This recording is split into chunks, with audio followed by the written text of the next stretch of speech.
d'un geste, d'un applaudissement, d'un cri joyeux peut-être, leur montrer qu'on est là à leur côté et qu'on les applaudit et qu'on les encourage. On essaye juste comment vous faites? L'autre cercle, c'est une association de référence sur l'inclusion des personnes LGBT+, donc quelle que soit leur orientation sexuelle ou leur identité ou expression de genre, qui œuvrent dans le monde du travail pour accompagner les employeurs dans la mise en place de politiques LGBT+. On est présent sur l'ensemble du territoire français à travers 11 associations locales ou délégations et on fédère un écosystème d'environ 400 employeurs. Cette cérémonie a permis tout d'abord de mettre en avant des personnes, des parcours, des diversités qui composent la société et qu'on ne voit pas assez.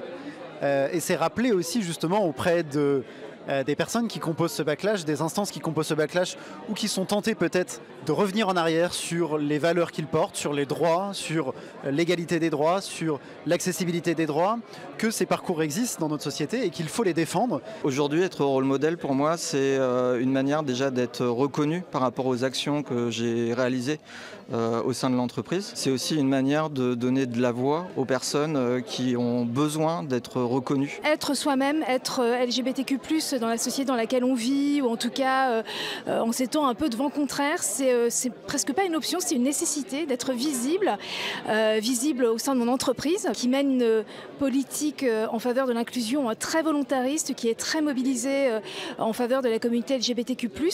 Donc c'est aussi de montrer à mes collègues que chez Carrefour, on peut oser être soi-même, avancer sans masque. En fait, se rendre visible un jour, on l'évoque parce que y a plusieurs manières d'être LGBT+ au travail. Certaines personnes le subissent parce qu'elles ne sont pas visibles, elles le vivent de façon cachée. D'autres le vivent de façon cachée, mais c'est un choix personnel.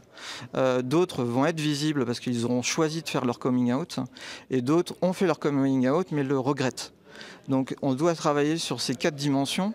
Ce qu'on pousse, c'est que les personnes aient le choix d'être visibles ou pas, mais que ça reste bien un choix et que ce ne soit pas subi. C'est aussi travailler sur la proximité avec les collègues, avec les managers, pour engager des actions demain, pour peut-être aborder des sujets plus sensibles comme la parentalité, l'accueil de l'enfant. Je suis dans une famille homoparentale, c'est aussi important de témoigner et de dire que ma famille homoparentale n'est pas une famille dysfonctionnelle, est une famille comme une autre. C'est aussi casser des clichés, des a priori sur ce qu'on peut projeter et sur des biens inconscients qu'on peut tous avoir. Je pense que quand j'étais plus jeune, je manquais un peu de rôle modèle moi-même. Quand j'avais 20 ans en tant que lesbienne, je me disais pas, il n'y avait pas tant de témoins ou de personnes qui pouvaient me montrer que vivre avec une femme, c'était possible. L'ambition, c'est qu'on continue à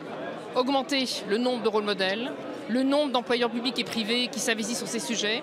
Nos employeurs publics et privés prennent notre relais et qu'ils nous proposent encore plus de choses, qui prennent en compte, comme on a vu effectivement aujourd'hui sur cet événement, des prises de parole d'employeurs extrêmement fortes. C'est avec ces personnes-là, avec ces employeurs-là qu'on fera une société républicaine, solidaire et fraternelle. On est très attentifs et attentives à ce qui va se passer les prochains mois, tenant compte du durcissement politique, tenant compte de la pression outre-Atlantique, tenant compte d'élections, de ce qui se passe en Europe, très régressif, de voir effectivement comment nos employeurs en France vont continuer à maintenir ce rythme à nos côtés.